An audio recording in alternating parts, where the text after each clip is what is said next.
Hi everyone, this is Ashur here and welcome to my channel. In today's video, we're going to discuss the living expenses of an individual and of a couple living here in Canada. I'm also going to compare the expenses between a tier 1 and tier 2 city just to give you a complete picture in case you're planning to move here, which I guess you are since you're watching this video. And in case if you're new here, let me just quickly tell you that on this channel, I'll be posting videos related to Canadian immigration, personal finance, and general day-to-day important things which any newcomer to Canada should know about.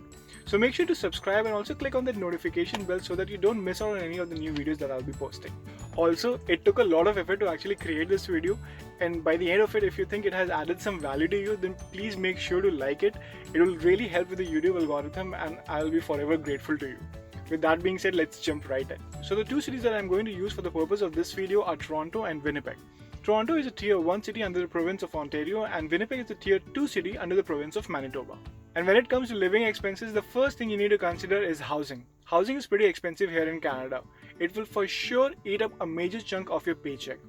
You can go to different websites like kijiji.ca to get some good deals. I can leave a link to that in the description below. Okay, so for an individual, you're looking at a shared housing where you will have your own private room and everything else will be shared. In Toronto, you can expect the rent ranging between $1,000 and $1,200. Whereas in Winnipeg, a similar room can be found for $500 or $600. You can actually further decrease the cost of this rent if you're willing to share the room with some other person. Most of the students do this. I did this too when I was a student, and this was the reason why I was able to stay in Toronto downtown for $450 a month. Now for a couple, in Toronto you're looking for a minimum of $2,000 for a 1-bedroom apartment and $2,500 for a 2-bedroom apartment. You might actually find something cheaper if you're willing to, move away from the city a little bit or go for a basement apartment. In Winnipeg, you can find a decent apartment for $1,200 or $1,300. Now next is utilities. The most common utilities include electricity, natural gas, water, garbage pickup, and sewer service. Now there is a 50-50 chance that the utilities will be included in the rent itself. I suggest you talk to your landlord when getting the house and get the utilities included. But in case if they are not, you're looking at $50 for an individual renting just one room and $150 for 1-bedroom apartment for a couple in the city of Toronto. Now in Winnipeg, it will be $50 for an individual and $120 for a couple. Needless to say, the rates vary as per the usage, but more or less will remain in the specified amount. Next up is transportation. Now for the purpose of this video, I'll be assuming that you are brand new to Canada and will only be using public transportation for your commute.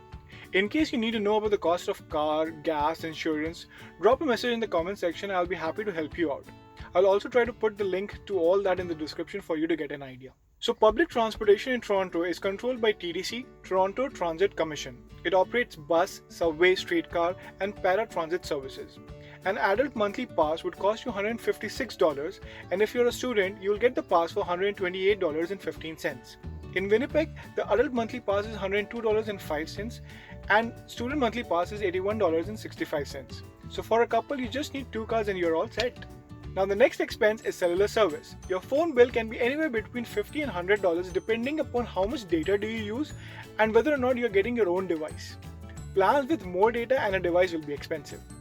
Now, when shopping, I would suggest you to look around for multiple options and bargain with the shopkeeper.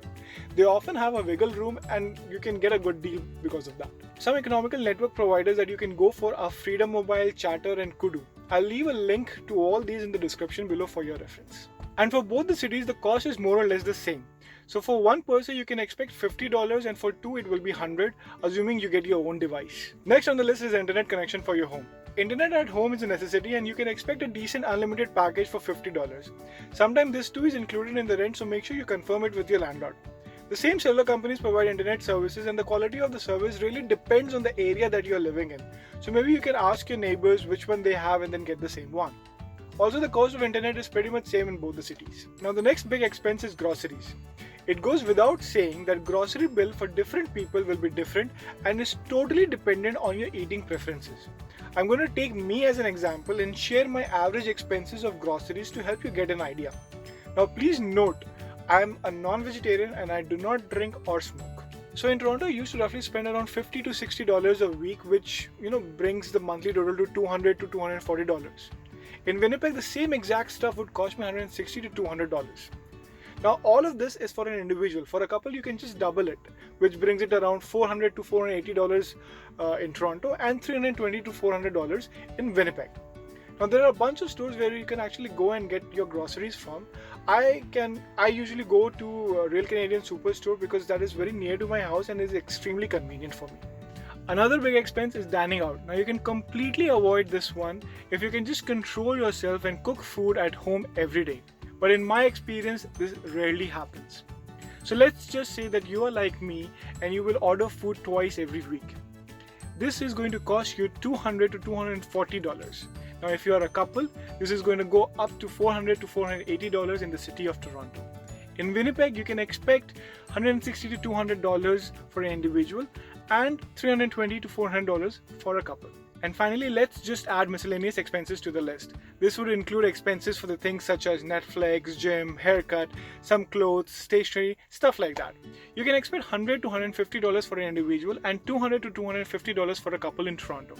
In Winnipeg too, the miscellaneous expenses would more or less remain the same. Or as in India, we say, mota moti utna hi rahega. So in total, we are looking at $1,806 to $2,246 for an individual and $3,612 to $4,492 for a couple in Toronto. In Winnipeg, it comes to $1,192.05 to $1,502.05 for an individual and $2,594.10 to $3,074.10 for a couple. I should have just rounded those numbers, it would have been so much easier. Anyway, hope you now have a good idea of how much it would cost you to live here in Canada. And in case if you're wondering whether you can afford it or not, well, don't worry, you can. You very well can, even if you're working on a minimum wage. I'm going to make a video about minimum wage in detail sometime in future, and I'm going to link that video in this one, and it will be here somewhere on this screen for your reference.